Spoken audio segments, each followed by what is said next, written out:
ہم تو اپنے مسلمان بھائی کو معاف نہیں کرتے ہیں. میرا دل ہی گوارا نہیں کرتا ہے کہ کوئی بات سنی اس کو اتنا پھیلاتے ہیں، سنی بات کو، سنائی بات کو آگے پھیلانا.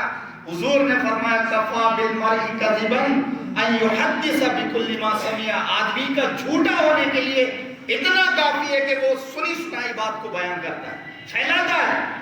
اور یہ معاشرے میں بہت زیادہ ہوتا ہے. کوئی بات ایسی سن لی، اس کی تحقیق نہیں کی. کسی مولوی صاحب سے متعلق، کسی اور پیر صاحب سے متعلق، کسی بھائی صاحب سے متعلق اس سے تحقیق کرے کہ بھائی صاحب میں نے یہ بات سنی. بجائے تحقیق کرنے کے، اس کو سمجھانے کے کہ یہ غلط آپ کر رہے ہیں، یہ کس راستے میں آپ جا رہے ہیں، آپ بھٹک رہے ہیں وغیرہ وغیرہ، آپ غلط کر رہے ہیں بھائی جان، یہ غلط طریقہ ہے. یہ تڑپ اگر ہوتی تو اس کو کہا جائے گا کہ واقعی اس کے دل و دماغ میں سیرت رسول اکرم صلی اللہ علیہ وسلم، نہ کہ اس کو بدنام کرنا، اس کو اچھالنا اور معاشرے میں اس کے متعلق لوگوں کے ذہنوں میں بدگمانی پیدا کروانا. یہ حضور کا طریقہ رہا. میں یہ کہہ رہا ہوں کہ ہم لوگ جو ٹھیک ٹھاک چنگے اپنے آپ کو کہتے ہیں کہ ہم پڑھے لکھے ہیں، ہم لوگوں کا یہ شیوا بنا ہے. یہ سیرت رسول اکرم صلی اللہ علیہ وسلم نہیں. اگر یہ سیرت ہوتی تو حضور صلی اللہ علیہ وسلم کو زندہ کو معاف نہیں کرتے. عمار، یاسر، یہ کتنے صحابی ہیں، کتنا ستایا ان کو مکے میں، گرم تپتی ہوئی ریتوں پر ان کو لٹایا، اور یہاں تک کہ چربی ان کے جسموں سے جب ابلنے لگی تو وہ آگ ان کی چربی کی وجہ سے بجھنے لگی. حضرت بلال جو حبشہ سے آئے اور جب دربار رسالت میں پہنچے تو آپ کو وہاں امن ملا. فارس سے آئے اور حضور صلی اللہ علیہ وسلم کے قدموں میں بیٹھ گئے، اس لیے کہ مجھے یہاں امن اور شانتی ملے. یہ ہے سیرت رسول اکرم صلی اللہ علیہ وسلم. ہجرت کرنی پڑی، گھر چھوڑا، مدینہ گئے، ستایا. طائف گئے کہ وہاں مجھے کچھ رشتہ ہے، شاید مجھے وہاں ان کا تعاون ملے گا. لیکن ان طائف کے اوباش لونڈوں نے کس طرح سے آپ پر سنگباری کی، اور اس کے بعد آپ جب لہو لہان ہو گئے اور فرشتے آ گئے، ملائکہ آ گئے کہ ہم ان لوگوں کو ان دو پہاڑوں میں دبوچ دیں گے. لیکن حضور نے فرمایا نہیں، ہو سکتا ہے کہ ان کی نسلوں میں کوئی ایسا آئے گا جو کلمہ لا الہ الا اللہ محمد رسول اللہ. ٹائم سے آ کر پھر مدینہ جانا پڑا، وہاں جنگیں لڑنی پڑی.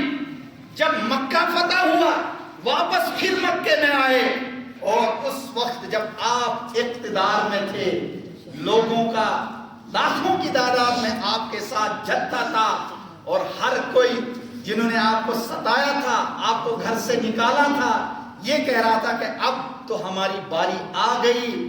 لیکن اس کے بعد کھانے کعبہ کے پاس چڑھ کر حضور نے فرمایا لوگوں بتاؤ تم کو کون سا انصاف ملنا چاہیے، کیا امید ہے تمہیں میرے اوپر؟ تو سب نے کہا کہ آپ اچھے دادا کے پوتے ہیں، اچھے والد کے بیٹے ہیں، اگر آپ چاہیں تو انصاف کریں گے.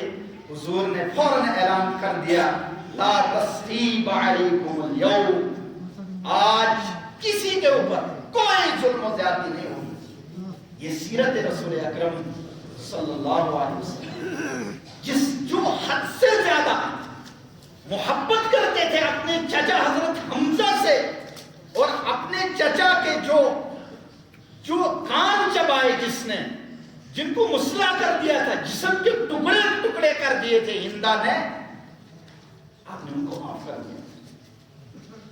کر دیا. کتنے جو دشمن تھے، آپ کے باغی تھے. یہ ہے حکمت دعوت کی، یہ ہے طریقہ کہ دشمنوں کو، مخالفین کو دور نہیں کرنا ہے، ان کو قریب کرنا ہے. حضور صلی اللہ علیہ وسلم وما ارسلناک الا رحمتا للعالمین، حضور نے بتایا لوگوں کو یہ جانور ہے، ان کو آپ سامنے رکھ کر تیر اندازی کرتے ہو. اگر غلام جس کو آپ نے اپنے گھر میں رکھا ہے تو اپنے بیٹوں کی طرح اس کے ساتھ انصاف کرو. جو کھانا آپ کھاتے ہو وہی کھانا ان کو دو.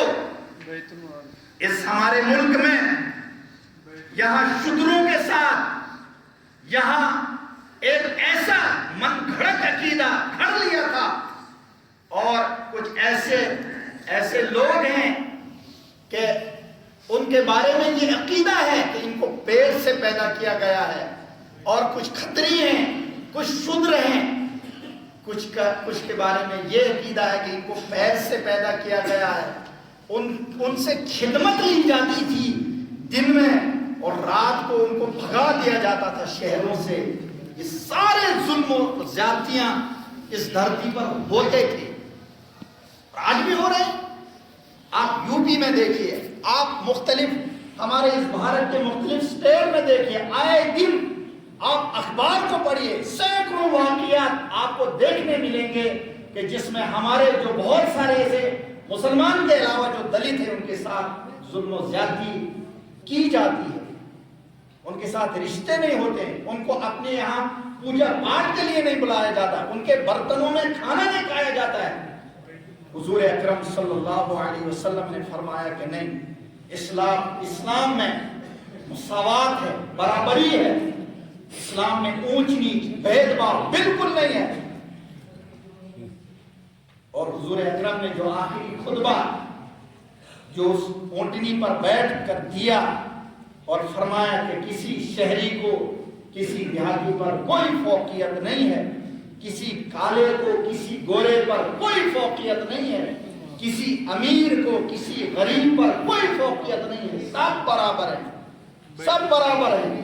حضور نے، یہ حضور کی سیرت ہے، اور جہاں بھی حضور کی سیرت پہنچی وہاں عدل ہے، انصاف ہے، انسانیت ہے. اگر ہمارے یہاں حضور صلی اللہ علیہ وسلم کی کچھ سیرت ہمارے گھروں میں ہے، ہم لوگوں کے اندر ہے، جس کی وجہ سے ہم انسان نظر آتے ہیں، اگر حضور صلی اللہ علیہ وسلم کی سیرت جس علاقے